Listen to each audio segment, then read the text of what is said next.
Hello, everybody, and welcome. Today, we're going to discuss the 3 exercises from Thursday's class. So let's get started. Call up my screen here. All right. You'll remember that we talked about 3 exercises first.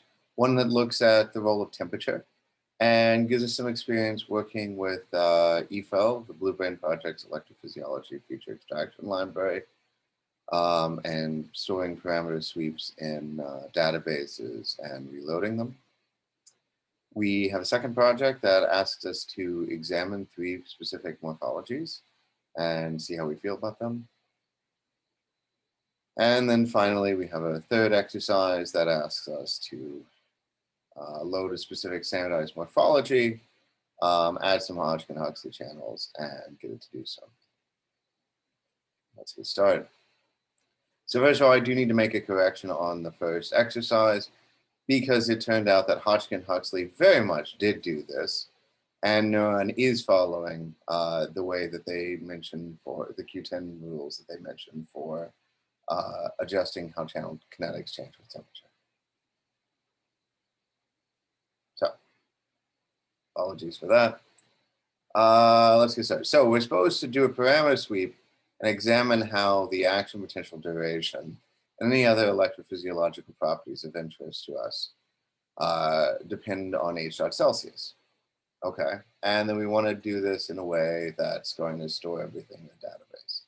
But before we do it, before we start dumping everything in the database, we've got to make a single cell work, and we've got to convince ourselves that that single cell is working. All right, so for some of these, the last set of these I used Google Colab. So today I'm just going to work entirely locally. So here is my Visual Studio Code. It's a text editor. Just going to make a new a new text document, and let's start. So I want a Hodgkin-Huxley simulation. So certainly I know I'm going to want from Neuron input H. I'm going to need some units. From Neuron.units, let's import μm, milliseconds, millivolts, those seem like things I tend to use. And then I'm going to want to start out with a load file of std_run.hoke. Now I know that eventually I'm going to want to do EFEL, and I'm going to need some SQLite 3 in order to be able to do the parameter sweep stuff. But let's just get started with something very simple, and we'll work our way to that, right? So as we test the simple things, we'll establish that we're in a better shape for the more complicated things. All right, so our basic model, let's go ahead and save this so we get some syntax highlighting. So this is going to go in this folder. So let's go ahead and call this exercise 1 .py. All right, so now I got syntax highlighting because it knows it's a Python file. It says that right down there at the bottom. All right, so I've done really nothing though. No input H, load some units. So let's go ahead and create our geometry. So soma is going to be H.section. We'll give it a name of soma. It'll have a certain length, let's say, and a certain diameter. And for as good of a reason as any, let's just use 10 microns. And within that, we know we're going to want the Hodgkin-Huxley channels, so we'll go ahead and insert them into the soma. So we have now defined our shape. We defined our ion channels. Now we're going to need to simulate this cell to get it to actually do something. And there's a number of ways that you could go about doing this. But let's use the Synapse for a couple of reasons. First of all, again, helps us start thinking about networks. That's perhaps the most obvious, and how Neuron represents networks. But other than that, so it's not going to introduce any weird sort of artifacts from the current clamp might, wherein there's an initial pulse, and that's going to sort of distort our action just slightly. So let's create a synapse.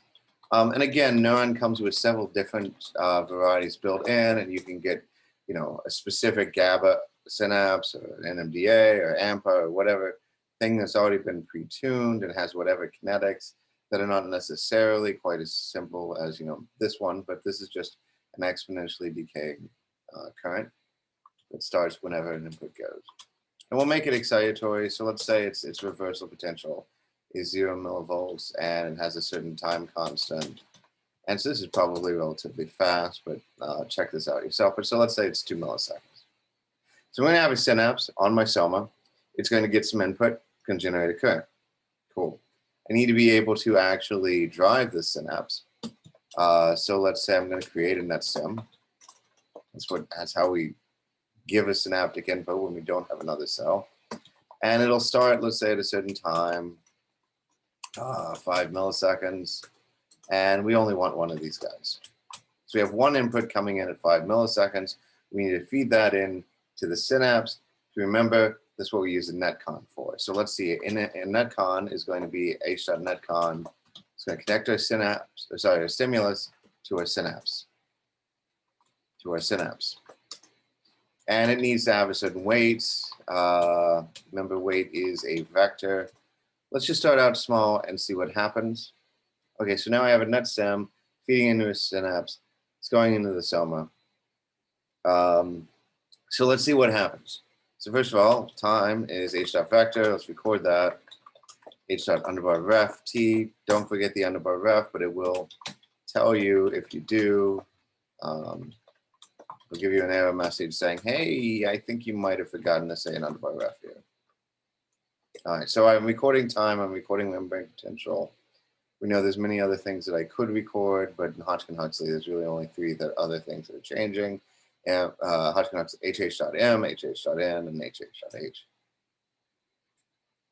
All right, so there's that. Let's start this out. Let's initialize our simulation, negative 65 millivolts. And let's continue run.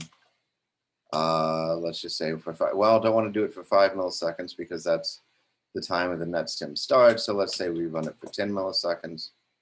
Oh, by the way, I should point out that up here I was using mu, which is option M on a Mac, and I don't know how to type it on Linux or Windows. If you don't want to use a mu, Neuron also recognizes a U in that location. All right, so in any case, so I should be good. We should be running a simulation, plotting it. And actually, let's just go ahead before we even get carried away, so we don't get carried away. Let's just see what happens here. Now, we haven't actually plotted anything yet, but let's go ahead, open up our terminal. Here we go. In Visual Studio Code, that's a control backtick. It's the key with the tilde on it. And that's true even if it's in Windows. It's literally control, even if it's on Mac. It's control, it is not command. All right, so in any case, I'll do an ls. Let's see what I've got here. There's my exercise 1.py. I want to run this interactively, so I'll say Python -i exercise 1.py. And oh, one other thing, before I do this, if I'm going to use the GUI to do some experimentation, I'll go ahead and be sure to import the GUI. Otherwise, basically it'll be frozen. It won't be responsive to commands. And so this launches a thread to keep the GUI alive. So in any case, Python -i exercise 1. The -i means that I want to go into interactive mode when this is all done, which is to say that I'm going to want to be able to edit everything that happens. All right, so in any case, I have launched my thing. I can see that it's there by doing like Tools, Model View. Hey, look, I've got one real cell. It's got a soma, not much there. It's only got one segment, but it does have inside of it Hodgkin-Huxley kinetics. Nice. So all is well with that. Let's pop up a voltage axis. Now we've already ran this simulation, but the voltage axis doesn't know that because it can only see what happens going forward once it exists, can't look back in the past. So if I were to pop up a run control, I can init and run this guy. And I see nothing happens for the first 5 milliseconds, but that's pretty obvious, right? Because we didn't get a stimulus until time 5 milliseconds. So let's just do view equals plot. Okay, not a whole lot happens there. There's a little bit of adjustment as the cell, there's a little bit of adjustment period as the cell truly equilibrates, but I want to run it longer now. Let's say that I run it to time 10. I'm going to run this. Okay, there we go. We got some stuff happening. So view equals plot. All right, so we have our nice uptick and down. So a couple of comments on this. First of all, you'll notice that we don't actually have, the cell doesn't start doing anything at all until time 6 milliseconds. That might be interesting to look at. We'll get back to why that's happening later. But clearly the cell has not reset by time 10 milliseconds. So let's just go ahead and make that 20 milliseconds, let's say. Now if I were to run this, okay, the cell still hasn't gotten back to rest. Maybe 50 milliseconds. Okay, our cell's definitely calm by now. So this is enough that's going to give me a reasonable characterization of the cell. So first of all, I learned that I should run this for longer than I was planning on, right? I should run this until about 50 milliseconds. And I know this because I've seen and I've looked at this. And I've also noticed that the cell doesn't seem to switch on until 1 millisecond later than I thought it would. Why is that? Well, we gave it the input of 5 milliseconds. Let's look at the delay on the net stem. Sorry, there is no delay on the net stem. Let's look at the delay on the Netcon. The Netcon has a delay of 1 millisecond. So now if, on the other hand, I would have set the delay to be 0, and I would have run this negative 65, 12 volts. I wish I continue on 20 milliseconds, let's say. Well, let's do 10 so we actually see it. 10 milliseconds. And now if I go back, sure enough, look, everything has shifted back by 1 millisecond. And we can see this explicitly. We'll set the view, axis will go from 0 to 10, let's say. Y can stay as is. And sure enough, we see at time 5, we already start to get this uptick. Sorry, that's the wrong curve, but time 5, we already start to get this uptick. Boom. Okay. And remember, you can, if you find a crosshair point in this that you like, you can always hit the space bar and it'll print it out onto your console. So you'll have it exactly in writing so you know all of the values that you found interesting. All right, so in any case, what have we learned? We've learned that netcons have a delay. The default's to 1 millisecond. If you're wondering why a netcon has a delay, this will actually turn out to be extremely important when we look at building parallel networks. And basically, well, first of all, usually what we're going to do is we're going to monitor like one location in the cell, say the axon, and that axon crosses some membrane, some part of that axon crosses membrane potential. But then if this signal's got to crosses a threshold, and then that signal has to propagate down the axon. It's got to trigger the release of neurotransmitter. That neurotransmitter has to travel across the synaptic cleft, and then only then does the receiving synapse start to do its job. So that's where the delay comes from. And this turns out to be extremely useful for parallel computing, because imagine a world where every synapse has a minimum, between every cell firing and the receiving cells receiving it, there's a minimum delay. There's always at least 1 millisecond. Imagine that happens. But what it is in your model can vary. But what that means then is that I know that if I synchronize every millisecond, I can have all of my, imagine I'm running this on 1,000 compute nodes, and I'm synchronizing every millisecond. then I know that I will always synchronize between the cell firing and the time that the synapse needs to know about it. If I'm synchronizing at the minimum delay, that I always will have enough time to get that information across. All right. So what that means is I'm able to exploit the delays to speed up simulation because I don't have to do communication. I don't have to tell everybody the moment that a cell fires. I don't need to send this over to 1,000 other processors. It suffices to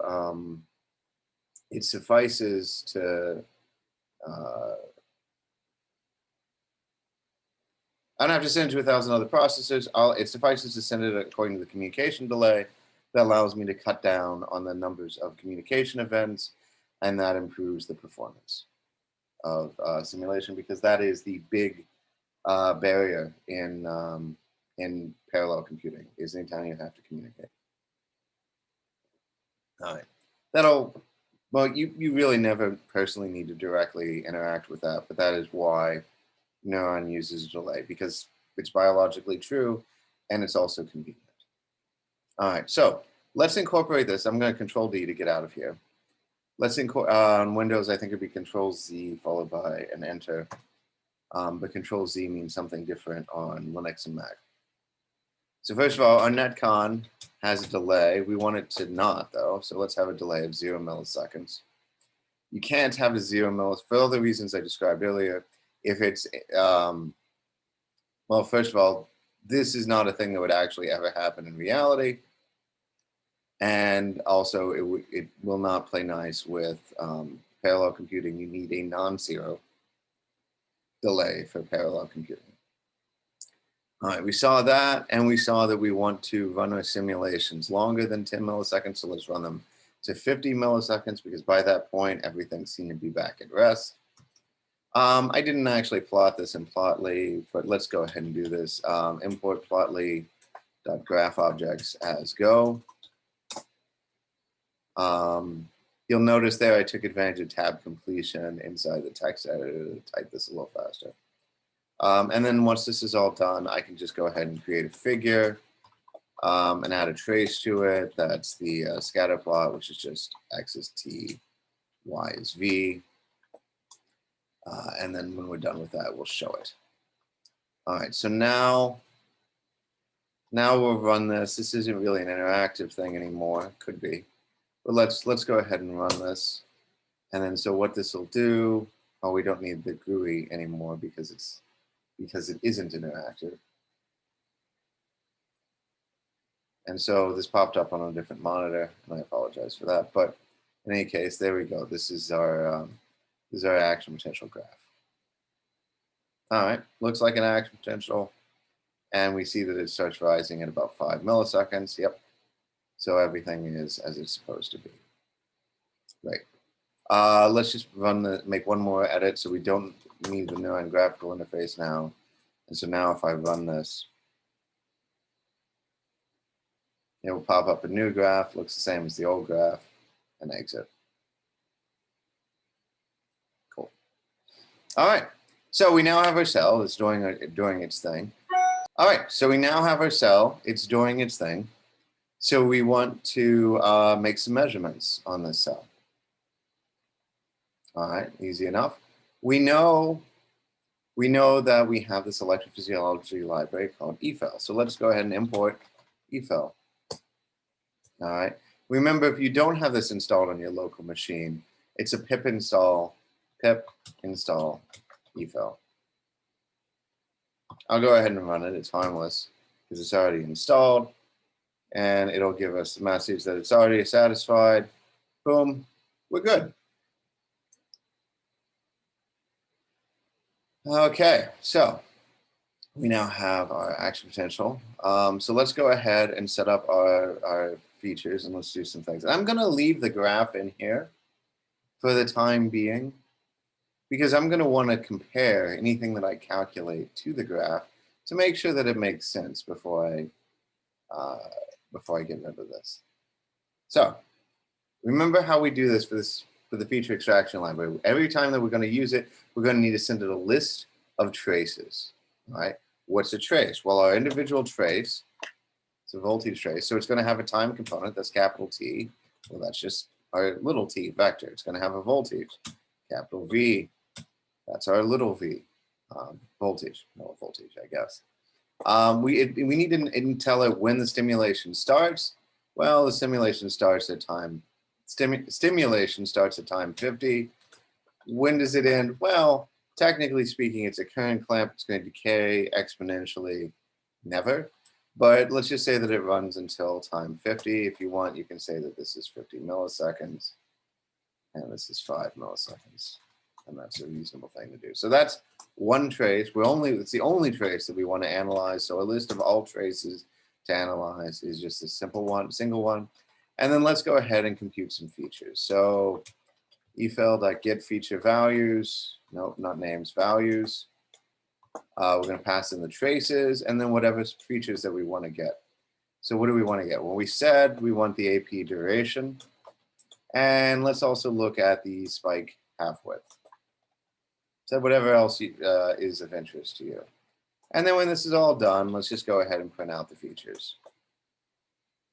All right, we'll save this. We'll rerun this.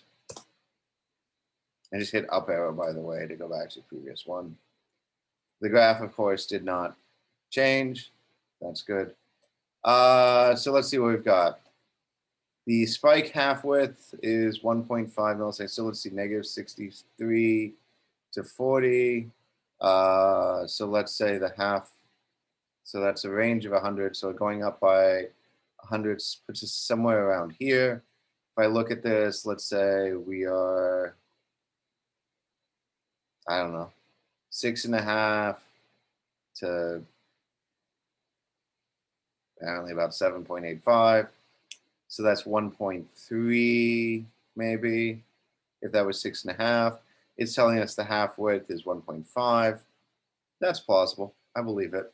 And double click to zoom back out and plotly. And it's telling me the duration of this is 4.2 milliseconds. We're starting, we know, at 5. So 4.2 milliseconds later puts us around 9.2. All right. So those seem fine. Although I will admit, and if you think about this, spike half width gives us a value of 1.51763,953. That's further precise. The action potential duration, on the other hand, gives us 4.2. And if you think to yourself, well, that's awfully convenient that it should come out as 4.2, like to around 0.1 milliseconds. Let's suppose, for the sake of argument, that we change the temperature. You know, it's a little suspicious, right? It's a little suspiciously clean. So let's go ahead, before we run this, we'll change the temperature. H.Celsius is going to be, let's make it warm. It's going to be 10 degrees Celsius. And we'll run this again and see what happens. And it pops up our graph, and sure enough, the duration gets shorter, and the half width gets shorter. But the duration is once again cleanly exactly on a 0.1 level. It's going from 5 to 8 and a bit. I mean, it seems reasonable, but it's awfully suspicious that we have the half width that varies pretty continuously, and there's durations that seem to be pretty clean. And the reason that I mention this is to sort of highlight that you always want, even if you're using a high quality library, you're always going to want to look at a couple of examples before you start doing parameter sweeps to make sure that things are the way that you expect them to be. And, well, I'll give you a spoiler, but then we'll go ahead and run with it, and then we'll come back and we'll fix it. So it turns out that the EFL library, when you're doing any of these AP underbar calculations, is rounding all times by default to the nearest 0.1 milliseconds. And that's why our duration is coming out that cleanly. That's okay, though. There are ways of specifying this, and we'll do this in a little bit. But yeah, so moving forward.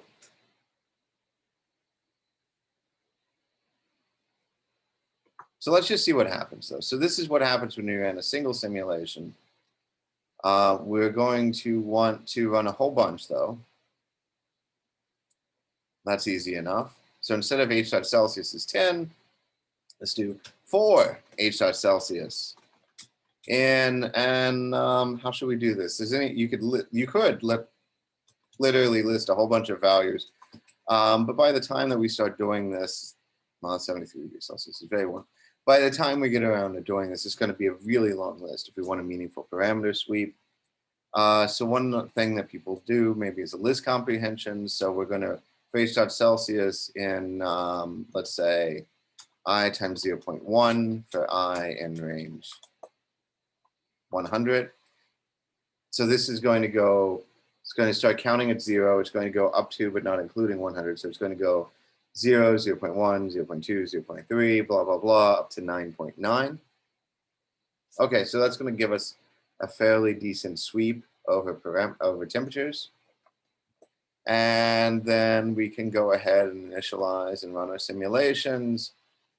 Let's skip the plotting for now because, well, we certainly don't want to do that. Get 100 graphs. Number traces. Let's go ahead and let it print out everything. And while we're at it, because we're definitely, let's call this, instead of features, data, whatever we get from our run. And the reason that I want to do this is because if I'm going to print this out, I'm going to also add the temperature. So Celsius is h dot Celsius. Celsius. Now I probably don't want to do it. In real life, I would not do a test run on anywhere near as many values as I'm going to, as I want to run for my sweep. And so I shouldn't do that here either. So let's say that instead, I'm going to run this at 10 times core server resolution. And then, so now I'll just have it print out all of my values that it calculates. Let's just see what happens. All right. Right. So I get an error. It says, list indices must be integers or slices, not string. Well, wait, what line is this on? This is on the data Celsius. You say, well, why is it thinking that there's a list? And remember, we gave it a list of traces, so it's going to give us a list of analyses. So we don't want the list of traces because there's only one of them. So let's just go ahead and grab that particular analysis point. So that's the square bracket 0, the 0th item in the list. Now when we run this, we get action potential durations and temperatures. And you'll notice something that might seem a little odd to you. Maybe, maybe not, I don't know. It says that if the temperature is 0 degrees Celsius, that we get the duration of 2.4. Well, that's odd, isn't it? Because normally our intuition would be that the system would slow down. What's happening? Well, that's okay. We can check. Right, so let's just say that the temperature was literally 0 degrees Celsius, and that's the only thing we'll loop over. And now we will have it make the plot. And well, let's find out, is the duration actually 2.4 milliseconds in this case? If so, why? So let's run it, we'll plot it. And here's what we get. Well, that's certainly longer than 2.4 milliseconds. So if at times 5 we start going up, then, oh, well, that's interesting, isn't it? 7.4 we've hit, which is 2.4 milliseconds later. We're actually at the peak. We're not at the end of the action potential.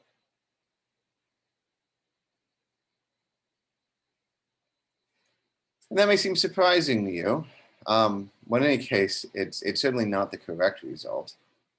And so if you're wondering why this has to do with how EFEL calculates the beginning and end of the action potential time period. And so what it's doing is it's looking at the derivative, and the way the derivative looks right around that tip, it's seeing that it's pretty level, and it's kind of thinking, well, maybe the action potential is over at this point. Well, it's not even really halfway through the time period.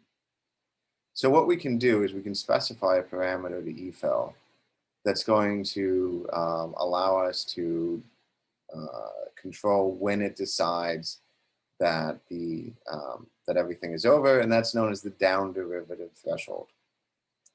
So let's go ahead and we'll add this parameter. This is our configuration option. So eval, we're going to set the double setting down derivative threshold. By default, I believe this is slope of negative 12. Let's say, on the other hand, that we want it to be a slope of 0. Okay. Now if I run this, so 0 is obviously level. Now if I run this, what do we get in terms of the action potential duration? 7.8. Well, that certainly sounds more promising. So here's 5.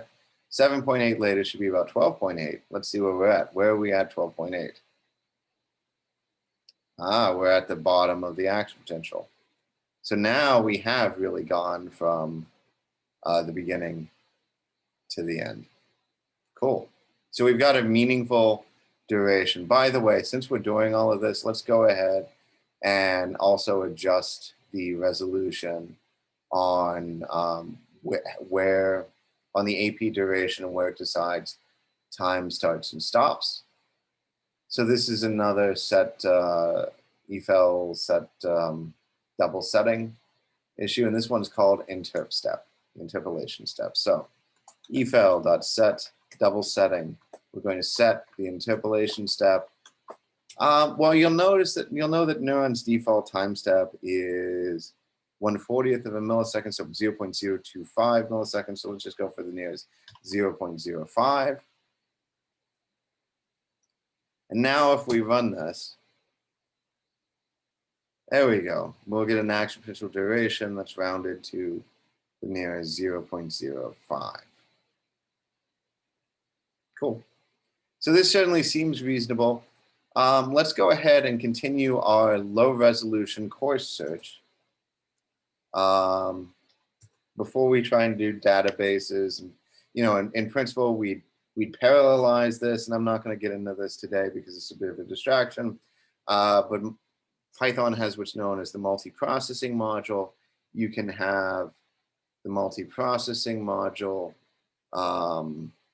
well, basically spin off everything into, it's kind of like a bulletin board system where you have a whole bunch of worker processes, they grab something, they run a calculation, and then they spit out the result. So let's see what we have here. So certainly I'm getting results where the duration is decreasing monotonically. Cool. I did notice that when I did this, I left in the graph. So I see all of these graphs. Let's just see as I go backwards. Yep, it's getting wider and wider as I go backwards. It's subtle, but it's, going forward, it gets narrower, going backwards, it gets wider. Okay, but we don't actually need the graph if we're doing the parameter sweep now that we've decided that this is probably right. So let's go instead. We're going to run this for, instead of a resolution of 1 degree Celsius, let's go run it at a resolution of 0.1 degrees Celsius. So in order to do this, maybe I don't want to print out the data because there's going to be an awful lot of it. Let's save this. Let's save all the data that we'll generate in a SQLite database. And then we can use whatever sort of database. I mean, we're only sweeping over one variable, so there's not going to be a whole lot of stuff to do here. But you could imagine, for example, that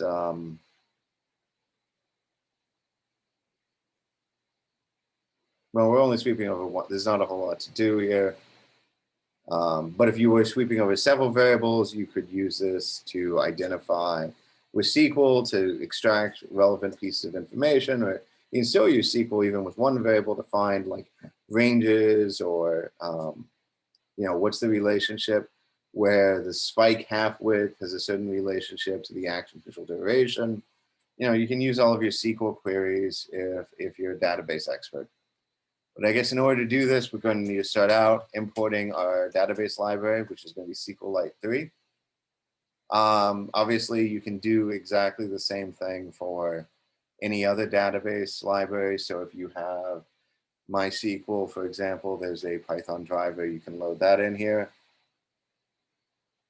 The reason I use SQLite 3 is mostly because it's built in with Python. So you always have it. Everybody has, if you have Python, you have a SQLite database set up and installed.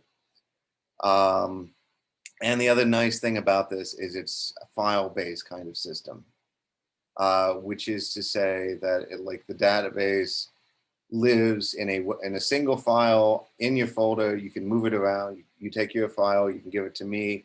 I can open it up. It's very easy to pass around, store. This is not always the case with other databases which have their own data management habits. So in order to do this, let's just go ahead and create a blank file.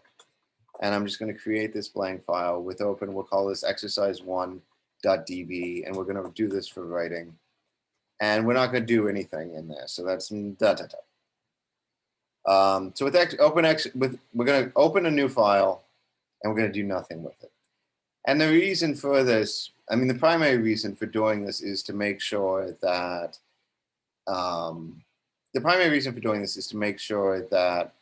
any old data is not there. It's probably not the right way to do this.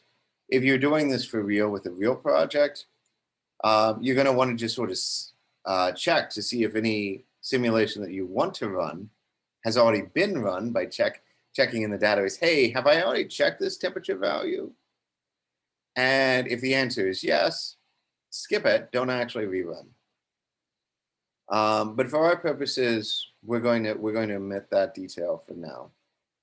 It's not going to matter. All these things are going to run super fast. But the reason to do this checking is because that way you can control C something. If it starts to run and it's taking too long or it gets interrupted. So if you're doing an HPC environment, you're going to have timeouts for all of your things, and maybe you didn't let it run long enough. And again, one of the fundamental reasons from my perspective to use a database is so that we can actually plot it if it's running part way. So we can still see what we've got, so that we can do a quick check to make sure that what we've got is consistent with what we want to have.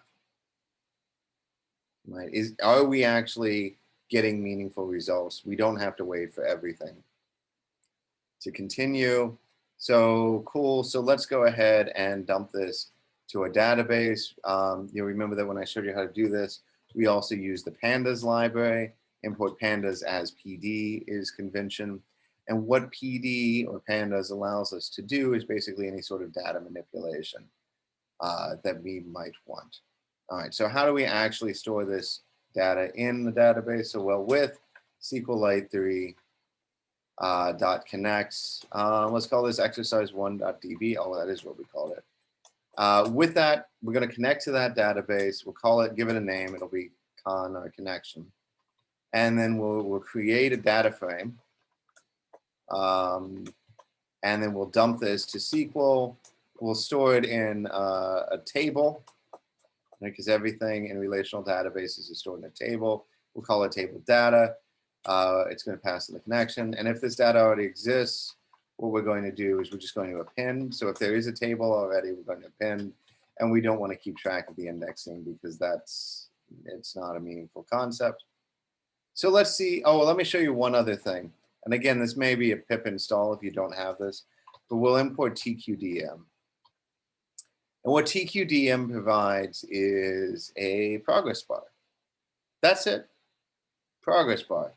But if I'm running a long-running simulation, I'm going to want to know. I'm going to want to know where I am in this process. So if instead of just looping over that list, I do tqdm.tqdm of that list. And there's some other variations in tqdm, but this is the most generic approach. Then it's going to give me a pretty progress bar. And it's going to tell me where things are at. So I can see if I'm making quick progress. The other thing that you might wonder is why I'm connecting and dumping and then closing my connection. Certainly, it's adding a little bit of overhead to be constantly connecting and disconnecting from the database. But only one process can access the database at any given time.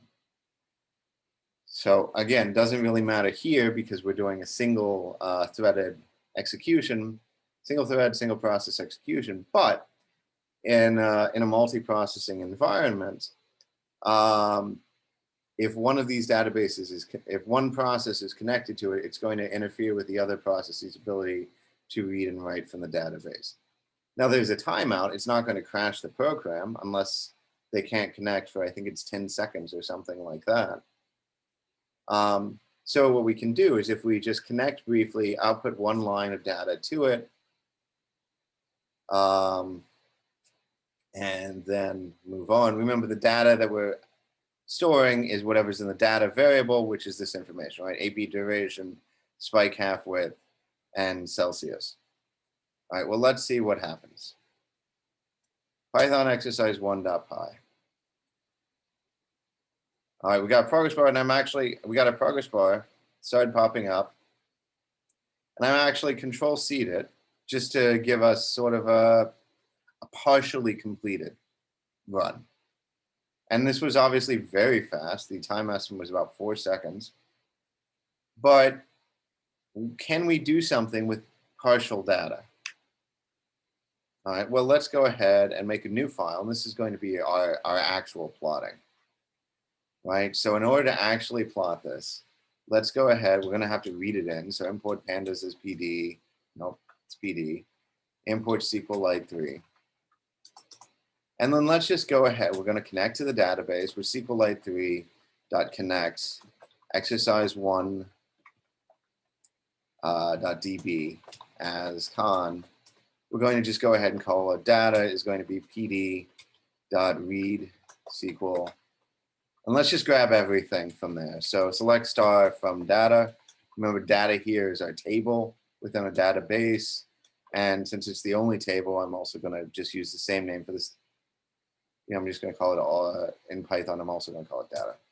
All right, so let's just save this now. This is going to be exercise 1 plot.py. This obviously does nothing, but so let's go ahead and print out the data. Let's just see what we have. So Python exercise 1 plot.py is going to print out our data frame. And inside of our data frame, we've got an exponential duration, a spike half width, and a temperature. And then we see this, we have this for a whole bunch of temperature values. And then it stopped. It stopped because that was when I hit Control-C above. That's fine. So now we want to plot this. We want to plot how temperature and exponential duration vary over time. So in order to do this, we're going to import plotly.graphObjects as Go. I mean, again, if you like matplotlib, ggplot. By the way, ggplot via plot9 works super well with pandas data frames. It's really designed to run with pandas data frames. So there's a reason that you might want to do that. Certainly, this is what I teach when I teach computational methods for informatics.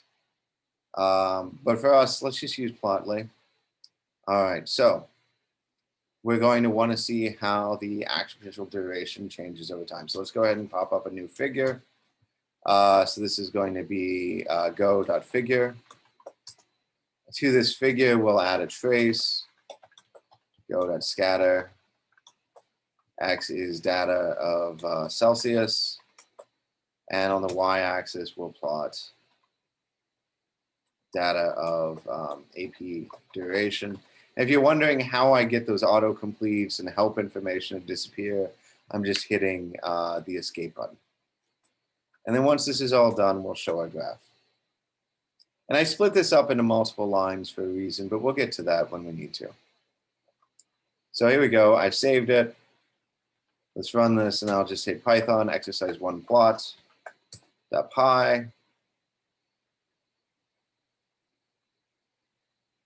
All right, and my action potential duration decreases roughly linearly, it looks like, with respect to temperature. I'm going to go ahead and close up all of those other graph windows that I had open before.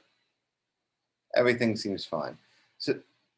So now you could imagine that if I had a lot of data, you might imagine that I'm generating some of this on HPC. All this is happening simultaneously, but it wasn't. So now maybe by the time that I get around, I've said, oh, yeah, my plot looks good. I've done my check.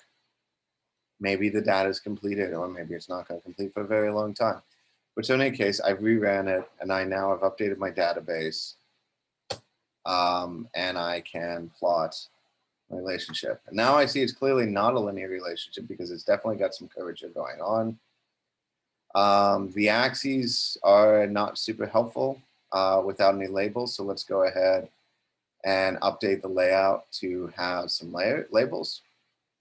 So the way we do this in Plotly is fig.update layout, and then we'll just pass in a dictionary of properties.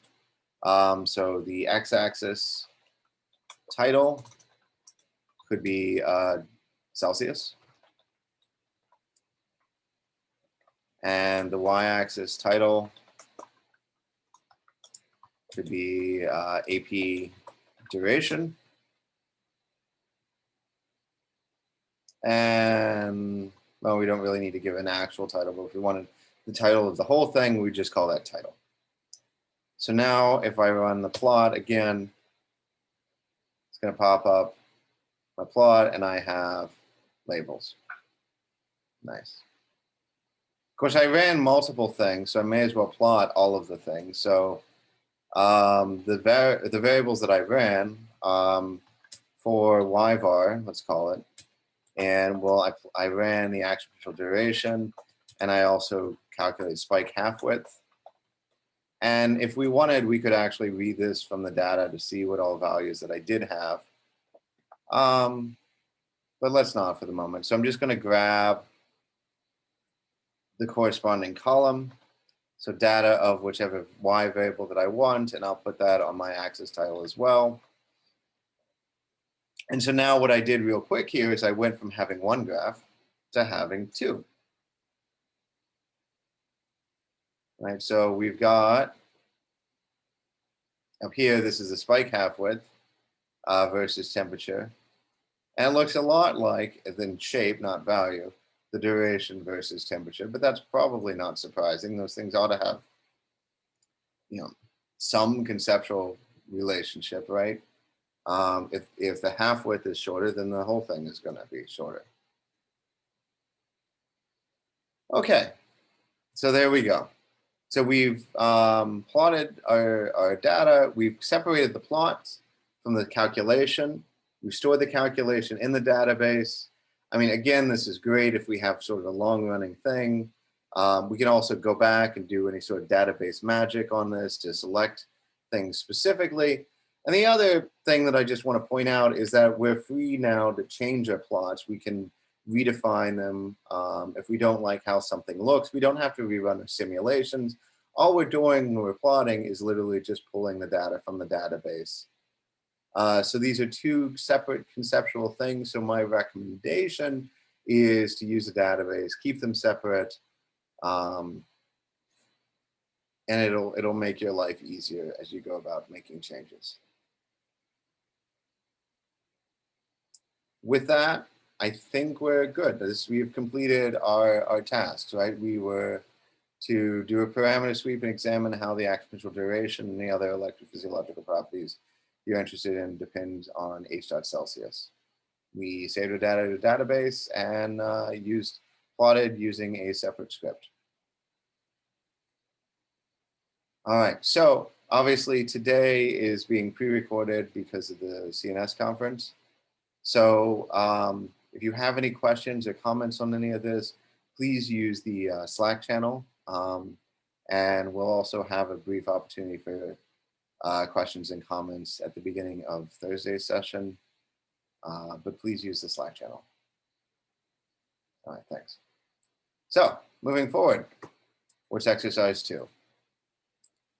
Download and examine the following 3 CA1 pyramidal cell morphologies. Use the standardized version. What are your thoughts on the appropriateness of each for simulation? All right, we've got 3 morphologies. These are all from Neuromorpho. We can see the papers that they come from when we click on the links. So Neuromorpho's cell in 1, 2, 3. Let's go ahead and make this a little wider. All right, now I'll close the other tabs. Actually, what I'm going to do here, I'm going to make one minor change. I'm going to run this. So this is Safari. I'm actually going to switch to Firefox here for a moment. Not sure that I need to do this, but I'm going to do it. And so inside of this, one of the things that we have, so here's N123. It's a reasonable looking pyramidal cell at first glance. We look at the metadata that's associated with it. Well, this is nice, right? There's diameter, it's 3D, it's got angles that are meaningful. We've got this is a male rat. Okay, it's definitely a pyramidal cell. We know how it was stained. We know information about shrinkage. This is sort of interesting. There's 75%, so there's a lot of shrinkage sort of in the z-axis, and a lot of corrections happening in the z-axis. Here's the paper that was associated with this. We go click the PubMed or the DOI link, find out more, and then here's a bunch of morphological measurements that are associated with this as well. There's been some work done by various people, including Giorgio Ascoli's lab, to try and use this kind of information to help with cell classification. All right, so let's start out. Here's our cell. Looks reasonable enough. Let's go ahead and pop up the WebGL viewer. This is conceptually equivalent to the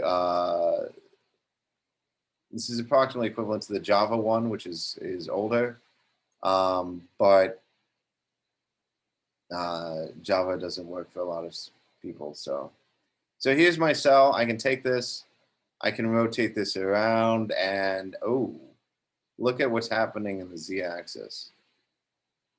It's not surprising. We saw that there was z-axis issues, there's shrinkage and needing for correction. But as we spin this cell around, that's pretty problematic, right? We've got abrupt z-axis jumps. And even though, if I look at it from straight on, it looks like a beautiful reconstruction. If you think about it, these z-axis errors are probably going to introduce problems, right? First of all, now our path lengths aren't correct, right? The axon isn't really jumping back that far abruptly, and then forward, and then backwards, and then forwards and backwards. So our path, sorry, this isn't the axon, the apical. The apical isn't really jumping that far back and forwards and back and forwards. So that's problematic.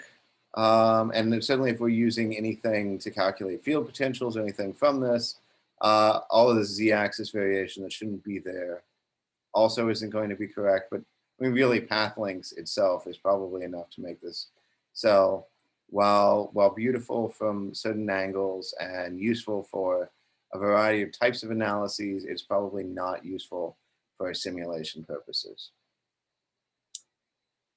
All right, and I'll show you how to do this in Neuron with the next cell, but we already know this cell's probably not going to work for us. All right, so the next one is this link to C91662. Well, I'm just going to go ahead and type in C91662 here. All right, here's our cell. Again, we're going to open up the WebGL viewer. I don't know why it looks so small there. But in any case, when I do, I don't see anything obviously problematic with this cell. Sounds good. Let's go ahead and grab the standardized morphology, and I'll just save this in my folder here, C91662.swc. I don't want to say it was all text file. I want to say it was all files, because otherwise it'll complain about the extension. I actually already downloaded it, but let's go ahead and replace the one that I had. And then we'll switch back to a text editor, and let's look at it. C91662.swc.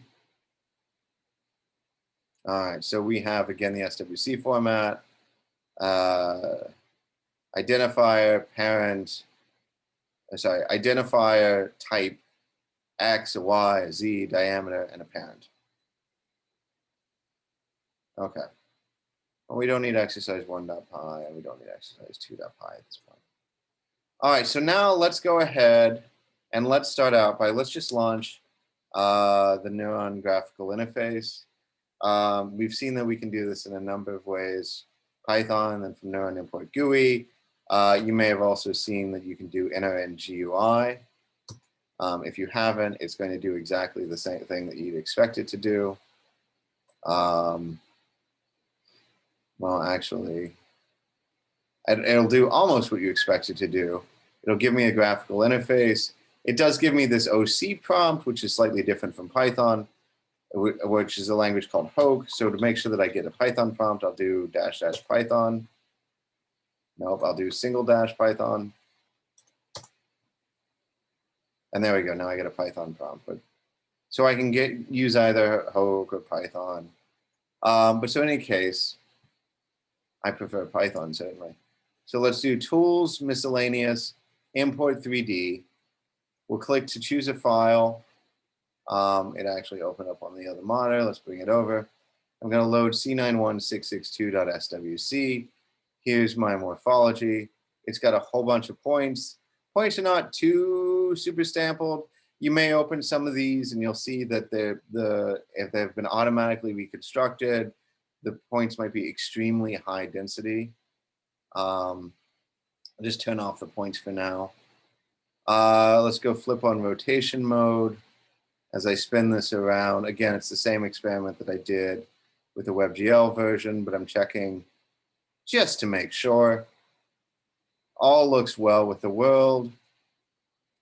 I can either export this directly to a cell builder if I wanted.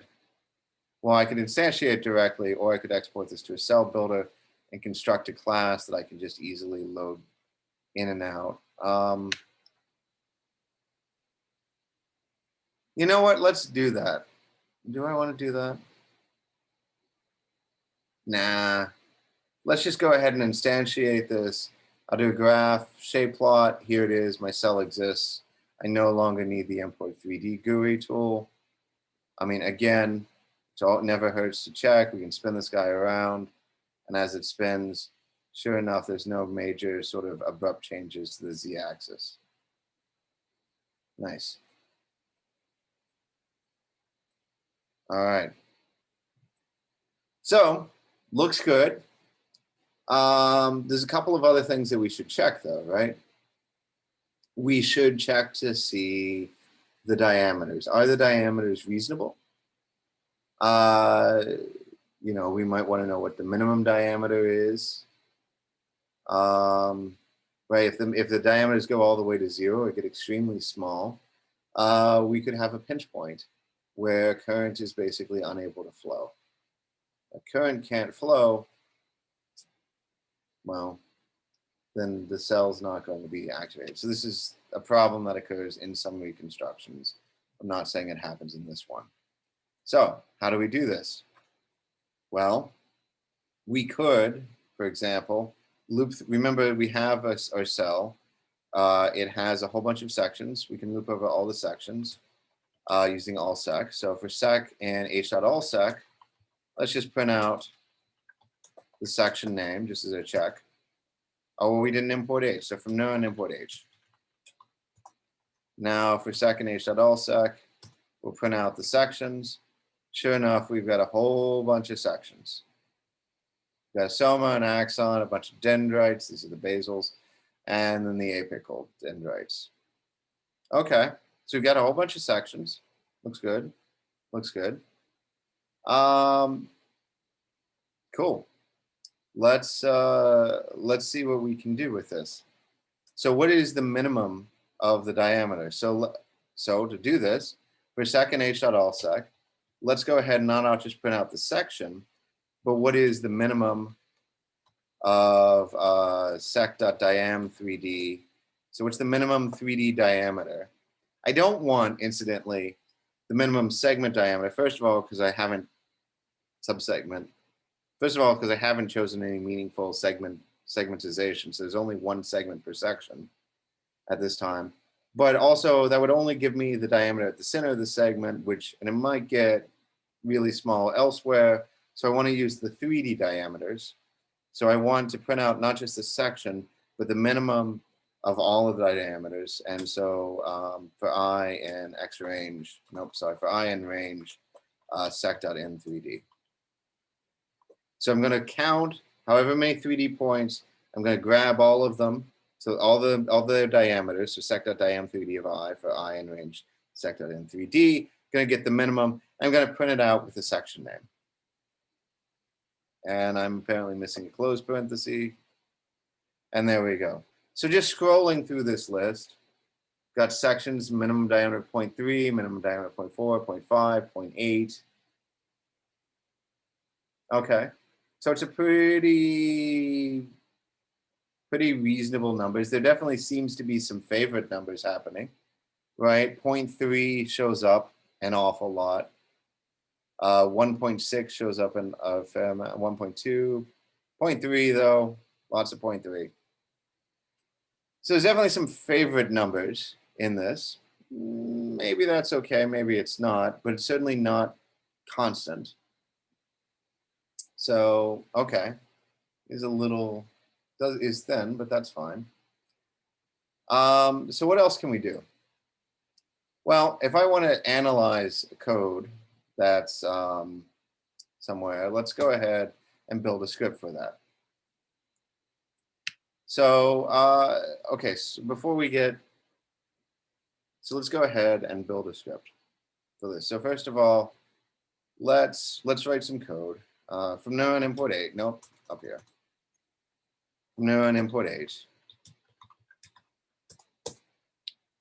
Let's go ahead and adapt what we have before. So let's find all diameters. Let's call this all diameters is going to be the list of sec.diam3d of I, diam3d of I for I in range sec.n3d for sec in h.allsec.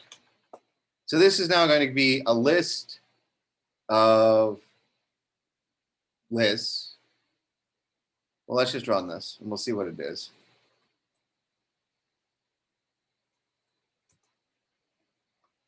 All diams. By the way, I hit Control-C to get out of the last one. That's what happened. All diams is now a list of lists. So all diams of 0 is a list of all the diameters that are associated with the 0th section, whatever that would be. You could imagine from the numbers that we're seeing, this is the soma. All right.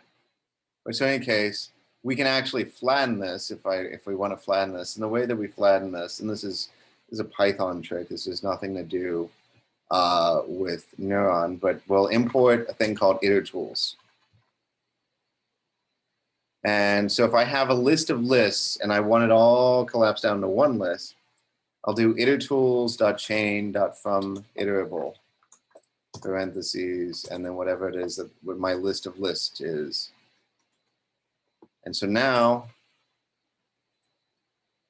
so I haven't imported itertools in the console. If I import itertools and I were to run that, then all diameters would look, well, it's a chain object, fine. So it's going to be all list of all diams. And there we go. It's a list.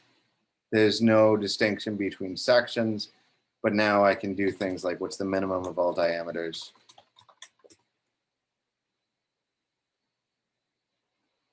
Okay, and it doesn't like that because, again, it was the chain object. So what I need to do explicitly is turn all diameters into a list. And now if I do this, all diams, minimum of all diams, maximum of all diams. So our cell has things that range from a diameter of 17, almost 18, not bad if it's a soma, to a minimum of 0.3. Again, so not getting super small. By the way, what I also want to illustrate with these issues here is I want to say, we can write some code in the text editor, copy paste it over in our terminal, make sure that what we're getting makes sense. All right. And this allows us to sort of quickly debug before we actually have a full-on script to do anything. All right. So we might want to say, print the minimum diameter is, remember, curly brackets inside of an F string mean that we can write an expression. So it's the minimum of all diams. And we'll say that the maximum diameter is the maximum of all diams. You'll notice that I don't have any syntax highlighting. That's because I haven't saved this to a file yet. So let's call this cell analysis .py. All right, now we have the script. Because we don't have a cell in here if we're doing this directly. So maybe it's time to just move everything into our script and have a cell that we can do analysis on. So in order to do this, let's go ahead and create a cell class. We don't necessarily have to do this. We could do it top level just as we had the import 3D instantiate at the top level instead of using a cell builder to define a class. But it's convenient to put everything into a cell class so that we can go back and edit it as necessary. So that we can go back and create a whole bunch of instantiations if we want. And it just lets us, it makes our lives easier. So when I start up my cell class, I'm going to load the morphology. And for the time being, maybe that's all I want to do. Well, how do we load the morphology? Load morphology. Well, first of all, in order to do this, we're going to need a library from Neuron, h.load file, the import 3D library, import3d.hook. We saw all of this in the last class. I'm just trying to summarize briefly here. So we load the morphology. All right, so first, in order to do this, we're going to need to create a reader. So our reader is going to be an h.import 3d _swc read. And to this, we're going to read in a specific file. We call it c91662.swc. You may have saved it as something different. We're going to construct the import 3D object. So import 3D _GUI. It's going to need the reader and then a flag saying, hey, don't actually show anything. I don't actually want the GUI. I just want you to construct this. And we'll go ahead and instantiate this in our cell. So now let's see what I've got. So I've got a cell class. Obviously, by itself, the cell class will do very little. So we need to create an instance of this. So we're going to load in that cell. And then we'll have it print out all diameters and the minimum and the maximum of all of that. Let me just save this. All right, now let's try running this. So we say Python cell analysis.py, and actually we're going to make it python-i so we could play around with it if we so choose. Python-i cell analysis.py. The minimum diameter is 0.3. The maximum diameter is 17. Let's be a little silly, but let's give units here. So Control D to get out of that. Control Z, enter on Windows. So the minimum diameter is 0.3 microns. The maximum diameter is 17.7 microns. Okay. Now I'm looping over h.allsec, and that's a little excessive because I don't actually want, I mean, it's true we only have one cell, so all of the sections are by definition belonging to the cell. But remember that our cell object, or C, has this list called all, and C.all is going to give us a list of all of the sections that we have. I'll actually point out one other thing that you may have noticed here. When we print out all of this list, we get these meaningful names for the sections, .apic 129, but kind of a bunch of gibberish at the beginning. That's because we haven't given the cell, so this is the APIC 129 that corresponds to whatever that is, which is an auto-generated ID. Auto-generated IDs are problematic because that means that they'll look different every time. So what we can do, we can actually define a rule for how this should look, this object should look when printed out as a string. And so let's just return the string cell. Let's see what happens. So now if I run this and I look at C.all, I get cell.apic 127, cell.apic 128, you know. Okay, so now I see a human readable name. That's progress. But cell doesn't actually mean anything, and maybe I want to think about how I want to do that. I probably want it to be in some way tied to the morphology that I'm looking at. So one way of doing this would be to pass in the name of the morphology. So C91662. I'll pass that in to my cell constructor. This is nice because it'll now allow us to use the same code for multiple morphologies. So then I'll take in, instead of self, I'll also get basically morphology that I'm supposed to load. Well, load morphology is going to need to know that. Morphology. This is a local variable, so in order to save this, I have to put it in a variable. And I'll just go ahead and self.morphology is equal to morphology. And so now I'll always return the morphology. So if I passed in C91662, it will return back the morphology, except you notice that I got a squiggle under it. This is a feature of Visual Studio Code. And the reason that I got this squiggle, you see I mouse over it, it says morphology is not defined. Well, why is that? Because this is a local variable, and there is no local variable in that function. Remember, I had to assign it to be a property of the cell object itself, so I need self's morphology, and now it's happy. Finally, however, inside of this, we're going to go ahead and use, instead of a hard-coded string, we'll make an F string, and we'll put the morphology here.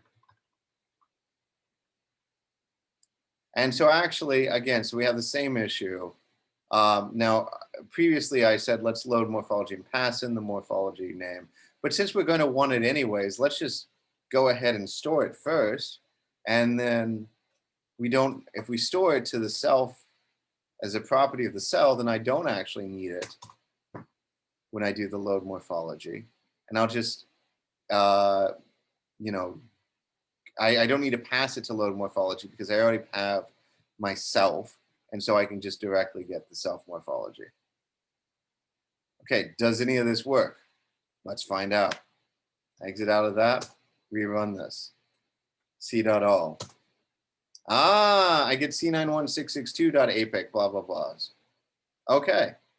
So it seems, and then somewhere up before I did all of this, the minimum diameter is 0.3, the maximum diameter is 17 microns. Okay, so everything is as we might want it to be. Awesome. All right. So, moving forward. What other analyses might we choose to run? Well, knowing the minimum is nice, knowing the maximum is nice, but how are they distributed? Let's make a graph. All right, so in order to make a graph of this, we're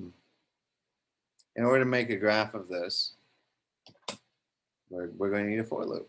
Well, let's go ahead and create a figure. So our figure is going to be go.figure, except I haven't defined go in this one. You see I got the squiggle. So remember, this is always going to be import plotly.graph objects as go. So I'm going to create a figure. I'm going to plot a whole bunch of stuff to it. All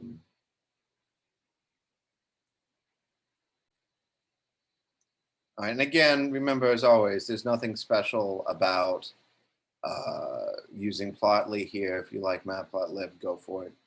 But what I'm going to do is I'm going to loop over all of my sections. And I'm going to construct a range var plot. And I want to see how the diameter varies as a distance from the soma. And so if I construct a range var plot, I can see all of for all of the sections relative to the soma. I'll see a path.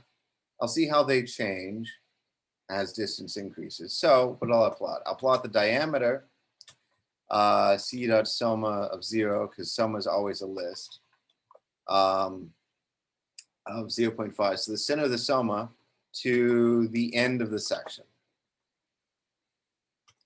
And then I will just go ahead and plot that on my figure. And then I'll show my figure. I'm going to loop over all of them. I'm going to go ahead and plot it. We'll see what happens. I'm going to get out of that. I'm going to turn off interactive mode and rerun. Minimum diameter, maximum diameter. All right, now, a couple of things have happened. First of all, this is extremely colorful. So we can specify to use less colors. Also, you'll notice that this is rather blocky. If you're wondering why this is so blocky, remember we're plotting diameter, not diam 3D. We actually can't do diam 3D with a range var plot. Remember, double click, by the way, lets me zoom out. And I can isolate like one specific trace. So here's trace 6. Trace 6 is boom, rather sharp change. Well, why is that? So since we're plotting 1 point per segment, I'm only getting one value per segment. We've already said that that's problematic. Unfortunately, with range var plot, we're kind of stuck with that if that's how we want to do it. But we could have our cell do a new property. So self.discretize. And what discretize will do is discretize will assign an inseg. It'll loop over all the sections. So for sec in c.all, it'll loop over all of the sections, and then we'll have to define an inseg that's somewhat large. If I want it to be about the section length, that's a reasonable idea. So that'd be 1 segment per micron. Hopefully this won't necessarily catch everything, but it'll come close, we hope. But of course, inseg is to be an integer, so we need to do the section length. But that might mean that the section length is, if the section length is less than 1 micron, integer part rounds down, always down, and that would give us 0, and that would not work. So we'll always have at least one section. And this is fine. So this is going to have segments that are no more than 1 micron long. Okay, this is fine. But we do have a strong desire to have a point in the middle. We're not going to actually need it for here, but it wouldn't hurt. So in order to have a point in the middle, we have to have an odd number of segments. So if sec.inseg mod 2 is 0, that is, if when I divide by 2, I get a remainder of 0, that means it's even, then let's just add 1 to the number of segments. You could also write sec.inseg equals sec.inseg plus 1. This is a common programming shorthand that works in a number of programming languages, but not all, plus equals. So this guarantees that I'll have a large number of segments. They'll all be odd. And a large, well, it'll have a number of segments no more than 1 micron long, and they'll all be odd. All the numbers will be odd. The other thing that we commented on was that everything was very colorful, and since I didn't have any meaningful names assigned to this, we might as well just go ahead and make it all the same color. So I can set the marker color to be black. Now, let's rerun and see how this looks. I get name error. Name C is not defined. Let's go back to line 14. Per second C.all. Well, of course, C is not defined. What should it be? It's self. Inside of the cell, I'm always referring to myself, as I don't know the name of the variable outside. So I get a minimum diameter, I get a maximum diameter, and then now when I pop up a graph, it's taking a little longer to load because there's more detail. We'll notice that before, so this was trace 6 before, I had this abrupt change. Now if I look at just trace 6, which I can do by double clicking it, it's a much, besides this jump from the soma, it's a much smoother curve. All right, and indeed, double clicking to clear that, double clicking to clear this one. So this was the old graph of many colors, and this is a much more accurate representation of what the cell looks like. I can zoom in a specific area if I want. Now there's still obviously favorite numbers. We get stuck at 2.2 for a long time, diameter of 1.6, diameter of 0.3, and certainly we see that those diameter of 0.3, we're at 0.3 for literally everything that's more than 600 microns away from the soma, and in fact, there's 0.3 basically at almost all distances from the soma. All right. So we've seen so we can see how the diameter relates. We can see sort of implicitly the distribution of all of these things. And it's up to us to decide if how we feel about this. Certainly it's been done, it seems, by a human. There's some favorite numbers. We tend to get stuck there. But there is some real variation that's happening. I'm going to say this is probably okay. I'm happy enough with this. Now the other thing, let's go ahead and clean this up a little bit, just to make our lives happier here. It's always good practice to give labels to graphs. So again, fig.update layout. The x-axis title, we've already seen. We saw that with the last exercise. So distance from center of soma in microns. Y-axis title, diameter, also in microns. And let's give a title. And that's C91662. And now if I run Python cell analysis, we've done our analysis, and everything is the same as before, except now I have a title and labels. If we were sufficiently ambitious, we could go back and add labels for all of these things. So you'll notice they're all appearing as trace 0 through trace 193. That is, there are 194 sections total in a model. That's a lot of sort of anonymous things to track down. In order to do this, though, we would want to start with the longest ones, plot the longest ones first, give them the name of the sections, and then just go shorter and shorter. But then that means we have to order things. And this is eminently doable. You can do this with just a few extra lines of code. But I'm going to skip this for clarity of what we have done. All right, so there is our code. One other thing, because I would love to be able to run this on another cell, right? So let's try and make everything generic. And you'll notice most of this is pretty generic. The only place that the cell itself comes up is when I construct the cell object and when I print out the title. Well, the title is working on a cell object, so that should come from that should come from the cell. So that's the C. Morphology was the title that I want to show, and I can check that, and maybe I will. Well, let's just wait. It'll be done. So anytime that you make a change, it's always good to check. But sure enough, I end up with C91662 as the title.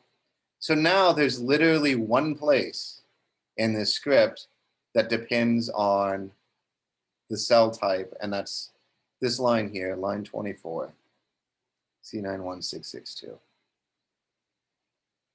So what we can do is we can actually make it so that you pass in, just like I'm passing into Python the name of the script that I want to run, I could just as easily also pass in a file to run. And we do this in Python using what's known as argv. Also comes up in C, same thing. So import, this is a system property, so it's available through import sys. And then what I can just do, and I'll go ahead and just do this right now, I'll just print out sys.argv. So we see what we're looking for.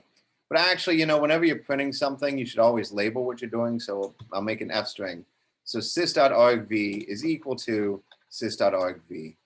So now I can see what it is. So now if I were to run Python cell analysis,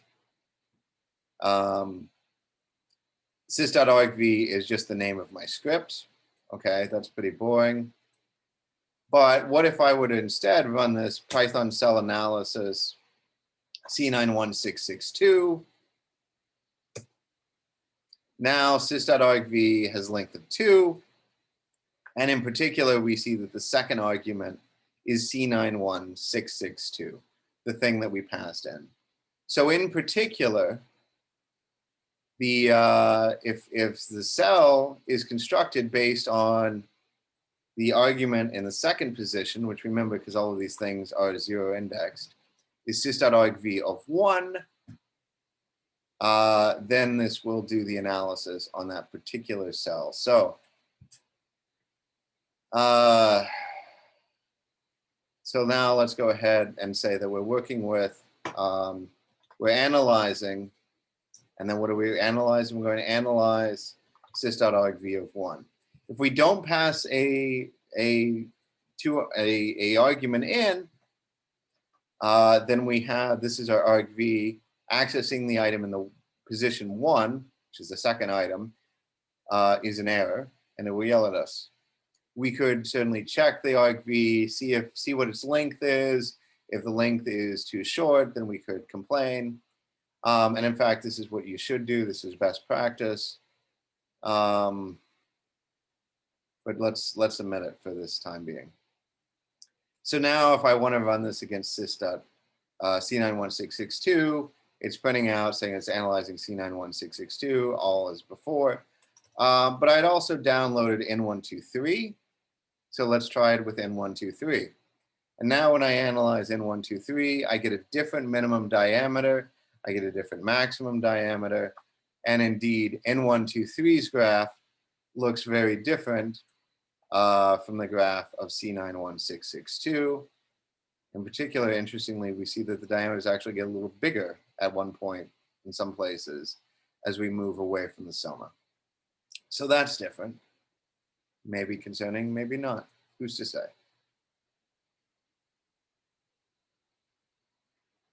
All right.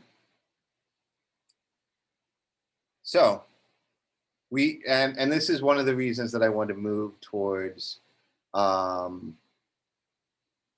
towards the script, because now you see how easy it was to just swap it out. Instead of looking at C91662, I could look at N123. And you know, let's do an LS here because I also have the other one local. So let's go ahead and run this on Cal-Sinton knockout. All right. Now when I run this, minimum diameter is 1, maximum diameter is 10. Okay, fine. But if I look at the graph, this is why the minimum and maximum are not sufficient. I see that the diameter is 1.08 everywhere except at the soma. So this is not going to work for me. By the way, I shouldn't have been surprised to see this, because if I had gone to neuromorpho and I looked at, look up the cell in neuromorpho, here we are. I look at the metadata and it says morphological attributes, no diameter. Well, sure enough, it doesn't have a meaningful diameter, right? It's 1.08 everywhere except at the soma. So they didn't measure it. They didn't need it for their experiments. But we definitely want diameter for simulating a neuron. So this isn't going to work for us. All right. One other thing that we can do here. So let's go ahead. So we've checked the diameters. They all seem reasonable. This doesn't quite prove that there isn't a, well, seeing that we've seen the minimum, there's not a pinch point. All looks okay, but the other thing that we can certainly do is to see what happens when we inject current. So we've basically said N123 doesn't work for us because the z-axis errors. This Cal-Sinton knockout doesn't work for us because they don't have the diameters. C91662 is still in the running. So let's do a next test. So another test that we might want to do is to make sure that if we inject current and we have a leaky cell, the current still fills the entire cell. All right, well, how do we do this? Well, first of all, we're going to need to make our cell a leaky cell. We're going to use the passive mechanism to do this. We'll put the passive mechanism in all locations in the cell. H.pass insert C.all, because C is our cell. And within that, we'll go furthermore for every section that's in that cell, for every segment in every section, we'll have the conductance be small, but non-zero. All right, so now I have my leaky cell. I'll inject a current clamp, H.I clamp. I'll put it at the center of my soma. Remember, C.soma is a list. All of those, there's C.apex, C.dend, C.axon, C.soma, they're all lists. Those were created, to be abundantly clear, those were created by the import 3D tool when we instantiated in the self. It created all those other lists. You could do a dir on C to see what all lists exist. In any case, let's create a current clamp. It'll have a certain amplitude, let's say 1 nanoamp. It'll have a delay of, we don't actually need a delay. So we'll have a delay of 0 milliseconds, and we can do a duration of 100 milliseconds. So we're running for a while. Not huge long time, but a while. And so let's, okay, so we have our cell and we have a leaky thing. Let's go ahead and plot it. And we had been, we certainly used the Plotly a lot. You've seen how to use Plotly for this. We use Plotly with the next exercise. So let's actually show you how to create an interviews graph. So this is again an H.plot shape, because we're going to want to see what parts of the cell are lighting up, if any. We'll plot the voltage against it. We'll scale it, -80 to 60. So these things work with the plotly, plot shapes. If I want to do it with interviews, I also need to explicitly tell it that I do want this to be a shape plot, which I do with ps.exec menu of shape plot. One other little trick. Well, actually, let me not do that. Let me just tell you. So let's initialize this to -65 millivolts, and let's continue run for 50 milliseconds. You'll notice that up here, I commented out the units here. I multiplied by the units. I'm using Neuron's default units here. It honestly does not matter. So I'm going to save this. And now if I were to run this without interactive mode, it would just shut off immediately. So that's no good. So I'm going to need to put this on interactive mode. All right. And so this will give me a graph that I could in principle do something with. Okay. So first of all, I got my distance plot. That's nice. So let me close all the other tabs because I don't need it. You'll notice that my shape window is not responsive. Why is that? Well, it's not responding because I didn't tell it to enable the graphics thread.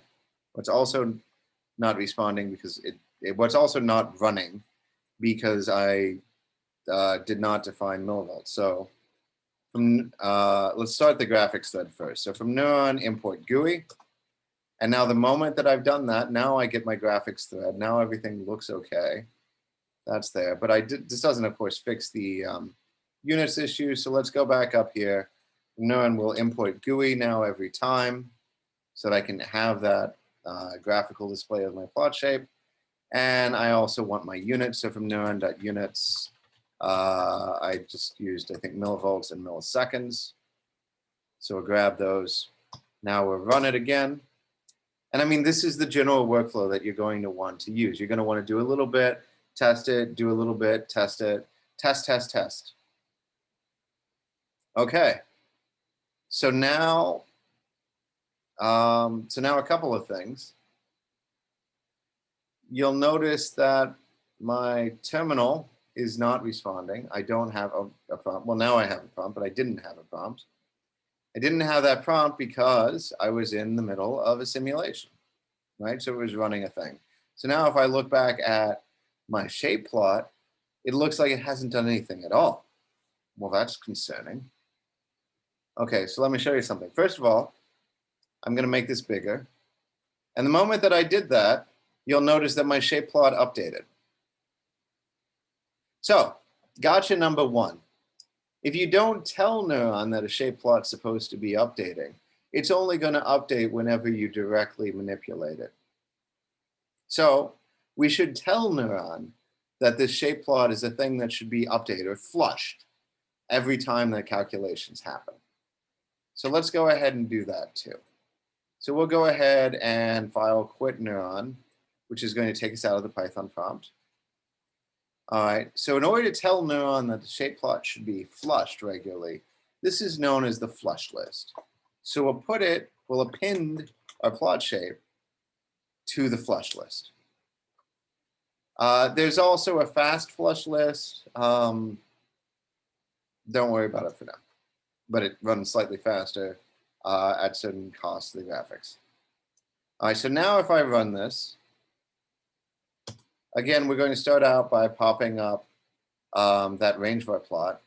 But meanwhile, if you look at the plot shape, it's changing as the simulation is progressing, and I'll just make it bigger. And we're watching it as the simulation progresses. We're seeing how the cell fills out. It certainly took some time to get to the distal apicals, but nothing crazy. And I did this programmatically before, but I can certainly just go back, pop up a run control, set t-stop to be 50 milliseconds, because that's what we ran it for. And I can then run this, and we can watch it again. We'll see how it fills out. And we'll also see on the side here, we'll see the current time as it's doing this. And we'll see how long it takes for those distal apicals to start to fill out. Okay, so it filled out by like 34 milliseconds. We'll knit and run. It's glowing, and boom, there we are. we could actually run this even slower if we so wanted by using tools movie run. And so this is going to say, guarantee that it's going to take 0.1 seconds for every time step. Remember, there's 40 time steps a millisecond. So let's just see what happens at this speed. And then run the movie run tool. It's definitely running slower. I'm able to watch it. All right, I'm starting to see the basals and the area near the soma light up. It's definitely still happening near the soma first, but it is spreading. It's getting pretty high near the soma. The distal apicals are still maybe negative 10 millivolts. I'm watching the axon still hasn't really caught in, but I'm spreading, the current spreading down the axon. There we go. And now we've basically filled up the entire cell.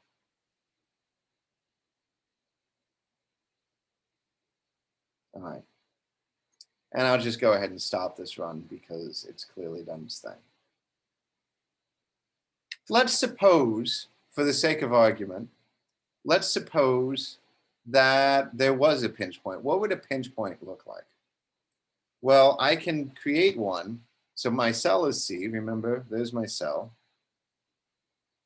And it has a bunch of sections. In particular, it has an APIC 14 section. Cool. And in that APIC 14 section, I can do a 0.3D change. And what that allows me to do is, I can either use it to move and resize a point, or I can just pass in an identifier and a diameter, and then it will set the ith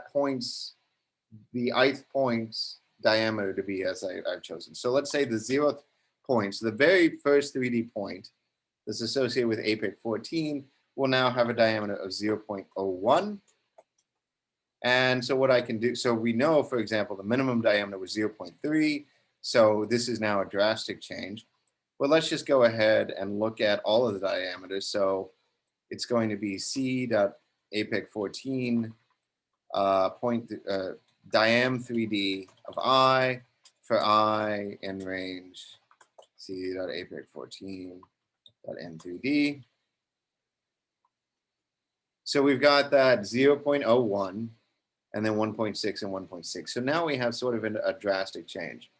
By the way, you'll notice that we didn't get exactly 0.01. This has to do with how numbers are stored in binary internally. This is a close approximation of 0.01 as can be done using binary with a certain number of digits, or bits rather. Okay, so now I have this pinch point. So let's go back to Neuron here. And now let's say that I didn't run this. I'll use the movie run tool again so we can watch it slowly. So now you'll notice that there is a clear a much more pronounced separation as the current is filling up the bottom part of the cell, but APIC 14, which you could imagine is right here, it is not really letting current flow, except it's not a complete cutoff, right? So these are not dark purple anymore. There is a non-zero current flow. And so as we watch the distal apicals, we are seeing that they are now basically orange. So they're now maybe negative 10 millivolts, maybe a little bit more. They're continuing to get brighter, especially near the soma. So we will, in this case, as we have a non-zero diameter, things will flow through there, but you'll notice this is much slower to highlight. And now if I had just run to 50 milliseconds, I might not see this because you'll see that the whole cell is clearly going to be bright yellow by that time. But it took a lot longer, and when I did the movie run, I could see as the cell filled up, and I could see that there was an issue with this diameter. Now again, remember this is not the case for the original model, right? It's because I deliberately introduced a pinch point. But that's what a pinch point would look like if you're running this type of a simulation. And obviously, again, you can, of course, do these. You can create current injections and use the cell builder to assign passive properties. So this is all an experiment that could be done entirely within the graphical tool if you wanted. But an advantage of this, having it as a script, I mean, you'll notice that the way I did this, I can run this for other cells. So let's go ahead. We've already decided that we don't, that the calciton knockout has some problems that don't work for us, namely that the diameters were basically constant.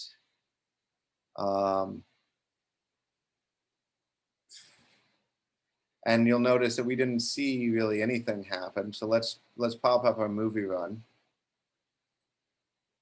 And let's just run control. We'll set the stop time to be 50 milliseconds. And now in our movie run, we'll init run. And we'll watch as our cell fills up. Do we see any real hesitation to spread? And not really. It's moving pretty, and now we're done. And it's not even 20 milliseconds, and the cell is bright yellow. It's not really surprising. We know it's a diameter, a constant diameter everywhere, so there's no pinch points. Everything is pretty smooth. It spreads. There we are. The other thing, I'm just going to stop this, and I'll init. The other thing, just to point out, if I were to do a shape style show diameter, I could see that I have the soma, but I could also see that I don't. It's a little hard to tell for sure, but I certainly don't see any variation in the diameter here. And just to have something to compare this to, let's look at C91662 again. And then now when I have my shape plot, I really don't need this to be running. So I'm just going to go ahead and pop up my run control and stop the simulation. Now if I'll initialize this just to make it easier to see. And now if I were to do the same thing, show diameter, I clearly get variation, right? Here's the soma. Here's the axon trunk. I see that that's pretty clear. But these other branches are reduced to dots. I can zoom in and out on this, and that'll be even clearer there. Right? I'll translate this over. Here's my axon. Sorry. Here's my apical trunk. I don't know why I keep saying axon. Here's my apical trunk. Here are some branches that are much, much thinner.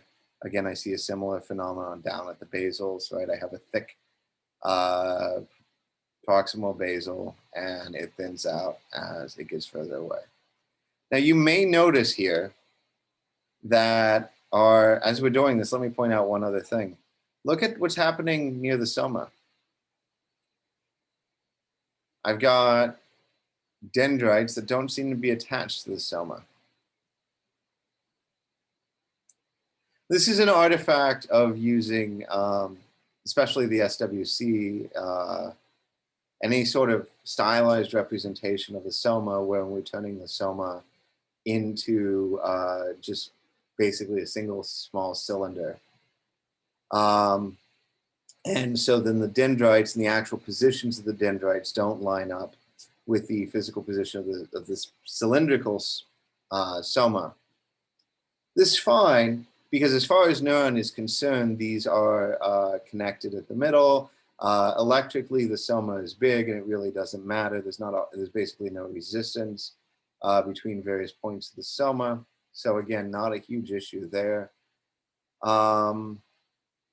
Yeah, so it's just a graphical presentation thing. If you're doing 3D reaction diffusion kinetics, we will take some care to make sure that everything is smoothed out and appears physically connected. And certainly for that case, we do absolutely care about the path, but electrically and even for 1D chemical dynamics, really what you need is just that things are connected to other things.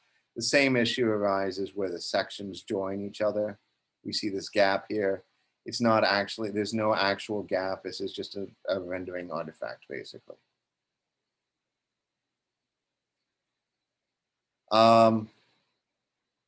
Obviously, I just want to say that obviously we could, we probably should have looked at the diameters earlier before we even did any of these graphical analyses of diameter versus distance or anything like that.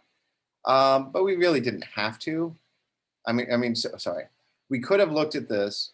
Having this, though, is pretty useful.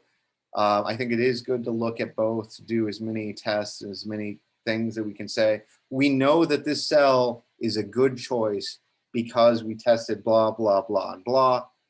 Look at as many things as you can, read the paper, make sure that you understand when it's being used, right? If it's an Alzheimer's cell and you're not studying Alzheimer's, maybe you shouldn't use it. I mean, again, with this, I invite you to add any comments, questions to the Slack channel, and we'll discuss a little bit more on Thursday if anybody does have any other remaining questions or comments. So that brings us to the third exercise. So let me go ahead and quit Neuron here. So file quit. And our third exercise. So we said in 1, 2, 3 didn't work because Z-axis errors. Calcinton didn't work for us because of the diameters were constant. So of those, C91662 seem to be the best. All right. So exercise 3. Load the standardized morphology from C91662. How about that? Insert Hodgkin-Huxley channels in the soma and axon, insert passive channels everywhere. We did say in class that we were going to exclude the soma and axon because the soma and axon already have Hodgkin-Huxley channels in them. Set the passive conductance to 1e to the -6. Choose a reasonable discretization and plot the membrane potential mid-action potential. Okay. And then it should end up looking something like this, but obviously that depends on how we choose to plot this and what our definition of mid-action potential is, what our, if we change any of the conductances or what, so are we using the default conductances? How strong are we injecting it? How are we starting the cell to fire? There's a number of choices that we can make when we make one of these things. And I'm not over describing this because I wanted you to spend some time thinking about some choices and getting this to start. All right. So let's go ahead and we'll close most of these graph windows. I'll just leave one open so that I have a place for everything to pop up. All right, so now I want to load the standardized morphology from C91662. So I will go ahead and I will, in fact, make a new file. And we'll save this as exercise 3.py. Now we actually had a bit of a reusable component from cell analysis.py, right, which is this cell class. So let's go ahead and grab some things that we know we're going to want. From Neuron, import HGUI. Actually, I'm not going to use the GUI. We'll use Plotly. From Neuron.units. If we're using Plotly, we need to import Plotly. Since we know we're going to want to load a morphology, we'll h.load file, import 3d.hoc. We're also going to want to std_run.hoc. So we can actually run our simulations. Oh, this was a thing that I should have pointed out with the last one. You'll notice that I didn't do it std_run.hoc, and I still had continue run. And the reason that I had continue run here is because whenever I import GUI, it actually loads continue run and std run. If I were to take that out, then I would actually get an error. As I try to run this, and I think it's a Python name error. All right, but I have a cell class. Well, I'm going to actually want that cell class because that cell class does the bulk of what I want. I am going to be very specifically for this exercise working with C91662.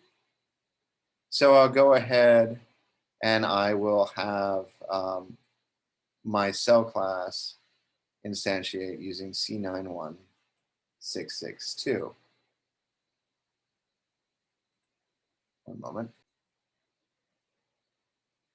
So now we've loaded our cell, we've discretized it, but let's actually talk about the discretization part. So here, this was rather ad hoc, and it was because we wanted to have a really fine discretization. Now, if I'm doing a simulation, though, I don't actually want that. I mean, I probably don't. I want a simulation that gives me correct results quickly. So one way of addressing this is to use what's known as the D Lambda Rule. And the D Lambda Rule was defined in a paper, Neuron, a Tool for Neuroscientists, published in the Neuroscientist back in 2001. And so this is, I mean, it's obviously an older paper, but it does give some relevant background material. So in particular, let's look in here for lambda. All right. And so what D lambda is doing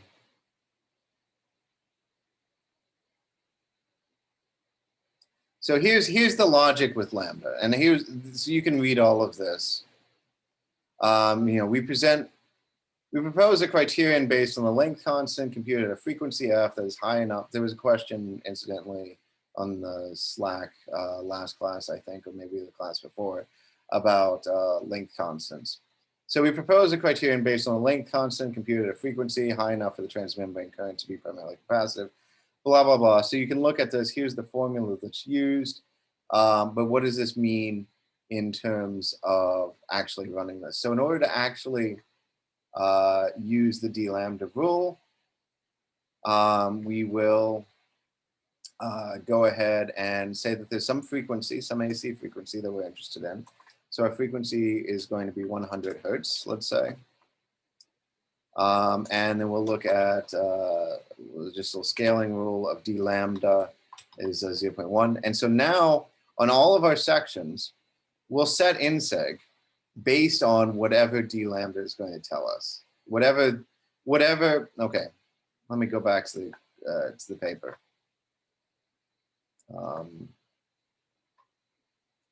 So we're going to set our inseg based on the space constant, lambda f. So how do we do that? And I'm not going to go through this in detail. You can follow. Basically, this is exactly the same line. You're going to type this line all the time. We're going to just take the ceiling of a certain value. What value shall we take? The length, and then we'll scale it by D lambda and the space constant. So lambda f, this is h dot lambda f of the frequency. And then we want to make sure this is odd. So we'll divide. Here's a basic trick for getting an odd number. We'll divide by 2 and then multiply by 2. So we divide by 2 before we take the ceiling, multiply by 2, and then add 1. And so then that's always going to give us an odd number that's about whatever we had before.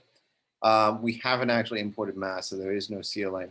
But this right here is fundamentally what we'd want inseg to be, and the rest is just giving us, according to the paper, and the rest is just turning this into an odd number.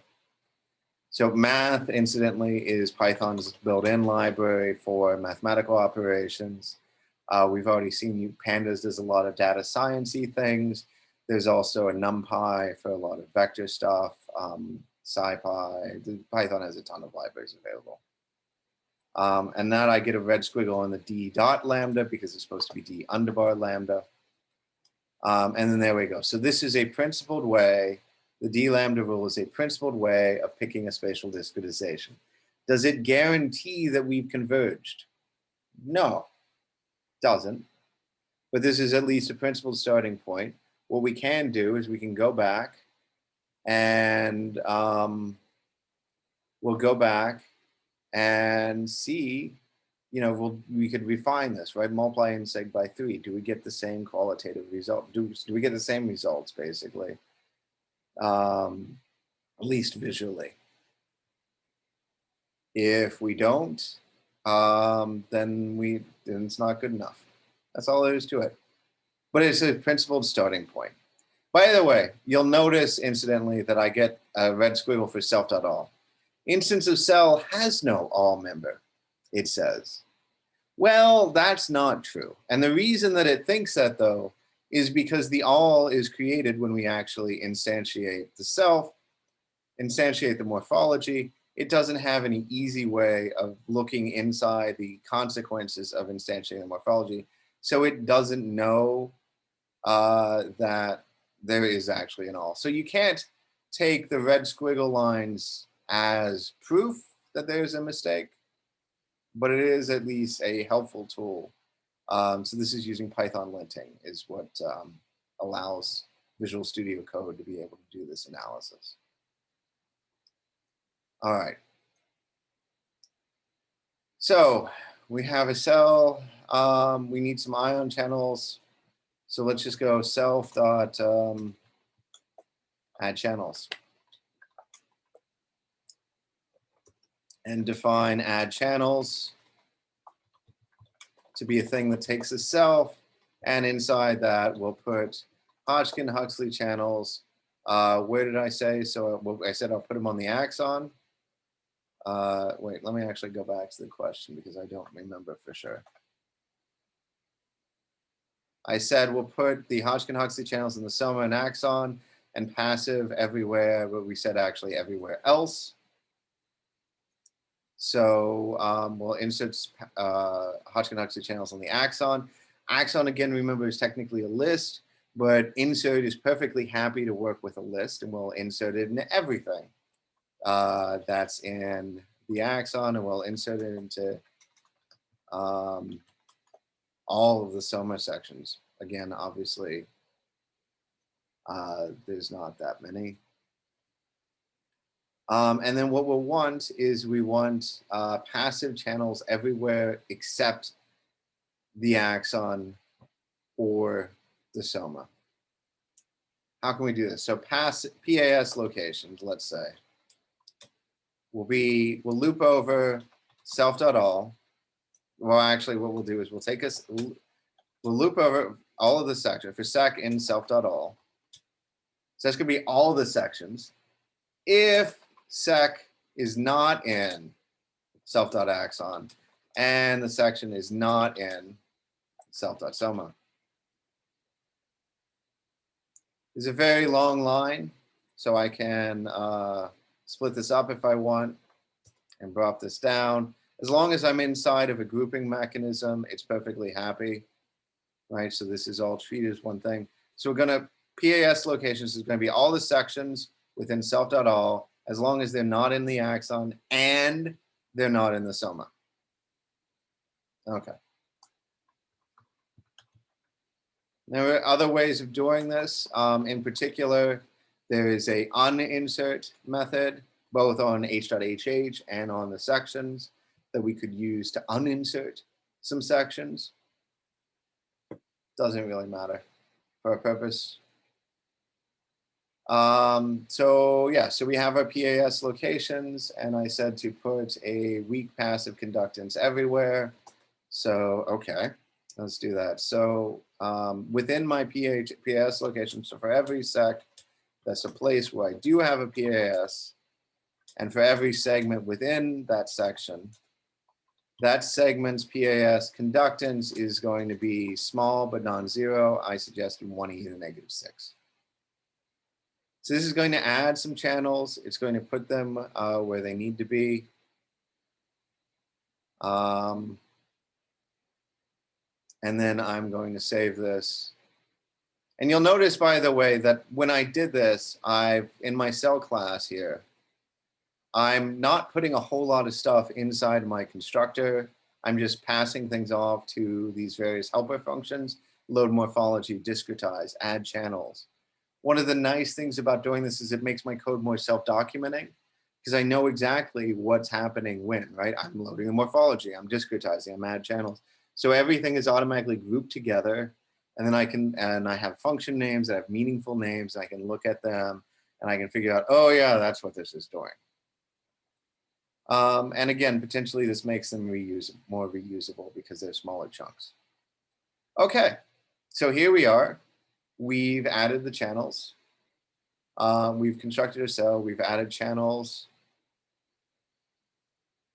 That's probably it, right? Well, we should add, so we have our cell, let's add a synapse to our cell. You could imagine that the synapse could be a property that's located in every instance of the cell, or maybe this is unique to this particular one. Let's go with the second possibility. Let's suppose that it's unique to this particular one. So I'll just go ahead and create a synapse outside of my cell class. Again, why not? We'll make it an exponentially decaying synapse. It's on my cell's soma's center. Again, remember soma is a list, even though there's only one.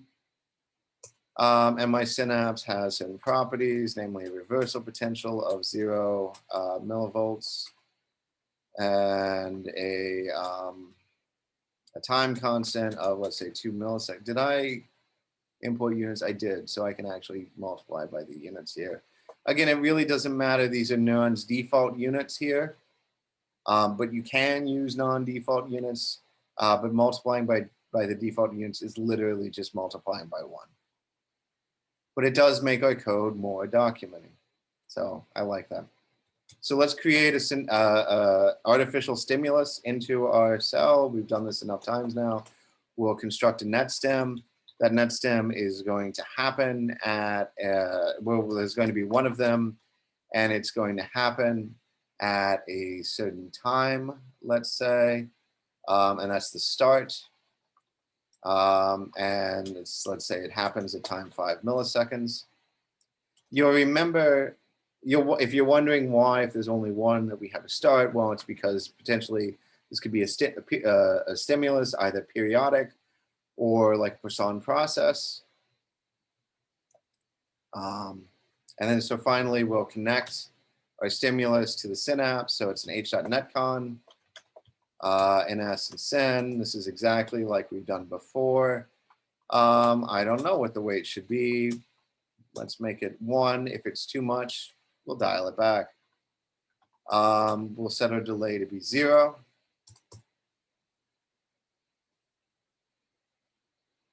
All right, actually, you know what? That's a fair question though. Is a weight of 1 too much? Well, in order to find out, we're going to need to look at the soma and see what's happening at the soma. So let's do that recording too. So h.vector will record h._ref t, and v will be h.vector dot record my cell, which I've been calling C's. Soma, again, remember soma is a list. The center of the soma's membrane potential. And now, once I've done this, I can f-initialize and run my simulation for a bit. So h.f-initialize, -65 millivolts, h.continue run for, let's say, 6 milliseconds. So I have my cell starting at time 5 milliseconds. So 6 milliseconds definitely should be well within the action potential if there's going to be one. And then let's go ahead and plot it. And we'll plot both the plot shape, because if our synaptic weight isn't excessive, then that's perfectly reasonable. And we'll also, however, plot the path at the center of the soma, and that'll give us a sense of if we're hitting it way too hard or not. So PS is going to be h.plot shape. Remember here now we pass false because we do want to plot this with plotly. PS.variable is V. PS.scale, -65 to, let's say, 20 millivolts. And we'll go ahead and plot this using plotly, and we'll show this. You've seen, I think, in one of the slides as an example of using color maps. If you want to choose a different color map, that's fine, and there's theoretical reasons why you might want to do that. I guess if we do want to plot the membrane potential, We're going to also need to import plotly.graphObjects as go, and then go ahead and construct fig is go.figure to our go.figure. To our figure, we'll add a trace that is go.scatter. Again, x is going to be the time, y is going to be the voltage, millivoltage, I guess, if you want. Fig.update layout.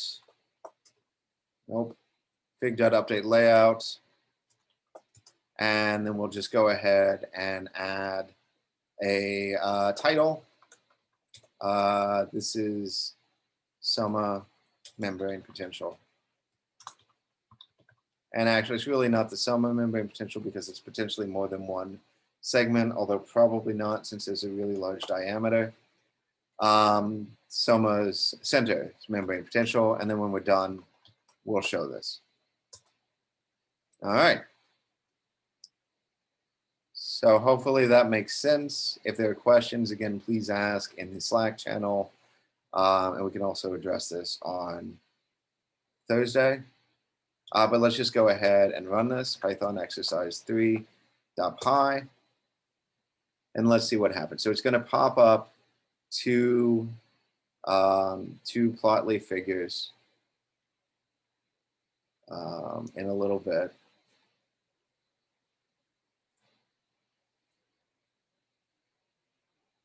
And that's interesting. It's complaining that PAS, the mechanism, does not exist in a certain location. Well, let's check it out. Do we make a mistake when we define the passive mechanism? We certainly did. Look at this. I inserted Hodgkin-Huxley into the PAS locations, but I should have inserted the passive mechanism. This, by the way, is another reason not to use the defaults. Because if I was just depending on the default conductance being reasonable, then I would have never attempted to set the passive conductance. And then I would have never known that I hadn't actually inserted the passive conductance. So it's always good to be explicit. It's actually part of what's known as the Zen of Python, which, here's an aside, if you launch Python by itself and you import this, you get the Zen of, it's literally import this. It prints out the Zen of Python. Beautiful is better than ugly. Explicit is better than implicit. Simple is better than complex. And this keeps going and going. All right. So in any case, that was an aside. But let's go ahead and rerun this now. So Python exercise 3.py, and let's see what happens.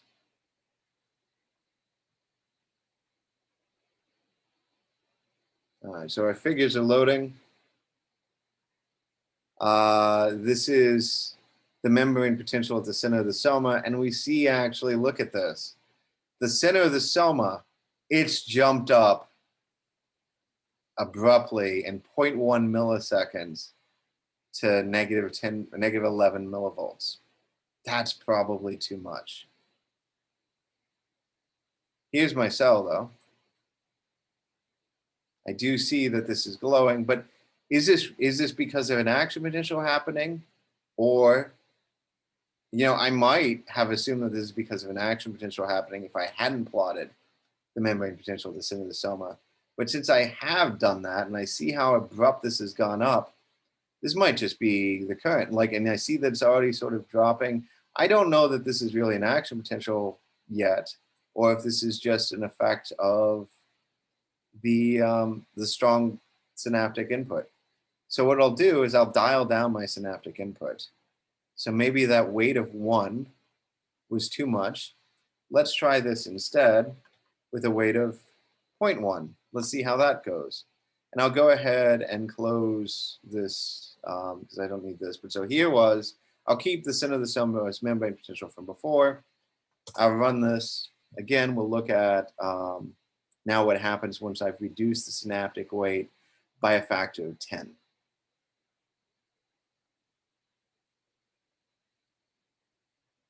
Now I see a pretty clear switch, right? From here's, it's a much more gradual ramp, and then there's this inflection point. So this is probably not being dominated. Whatever I see is not being dominated by the soma. But the soma hasn't even reached its peak yet. So I'm getting somewhere. This is probably pretty right, but there's not a whole lot going on. Let's run this for another millivolt. All right, now keep this graph open. But you see how drastically different this looks from our original one, where our weight was way too high. So let's go ahead. Let's keep this open for, let's run this for 7 milliseconds.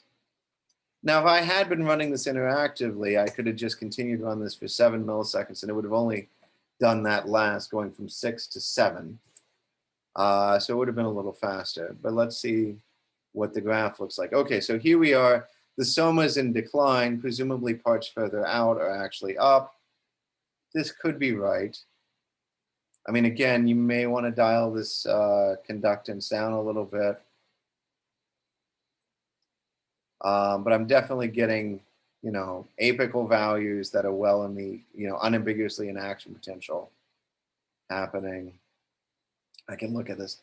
Again, if you're wondering why it looks like the soma is disconnected, it's because we're not viewing the diameters. And so it's the same issue that we saw with the interviews graphics when there was basically this square where the soma was and things were disconnected. It's a rendering artifact. If you don't want this, there are other libraries that you can use that actually use Neuron and Plotly together. In particular, there's one called Naviz, which is a separate pip install NAVIS.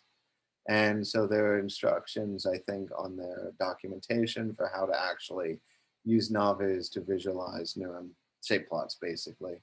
But they have their own syntax. It's another thing to learn. So let's not do that. This is actually a little steep. So I mean, I think at this point I'd say that we've solved the problem. This is a little steep still. So let's see what happens if I were to reduce the synaptic weight by a factor of 10 yet again. This is an experiment. Is this too much? I don't know. Too much of a reduction? Let's find out. Well, look at that membrane potential. We're definitely not having an action potential happening. So 0.01 is too little. 0.1 is definitely sufficient. Let's do one last one, and then we'll declare victory, either with 0.05 or 0.1, depending on how things look. All right, so with 0.05, unambiguously getting an action potential ramp up. We're just past the peak at the center of the soma. The shape plot is still loading. Here we are at this point.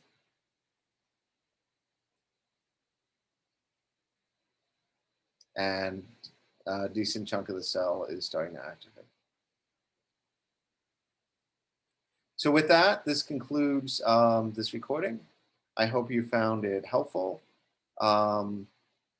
Again, please discuss any questions or comments on the Slack. And otherwise, we will have a brief review of these things on Thursday. I will put all of the scripts that I've written today in the channel on the Neuron website, on the Neuron FTP site, so you have those, so you don't have to copy everything. With that, hope you have a good couple of days. See you on Thursday.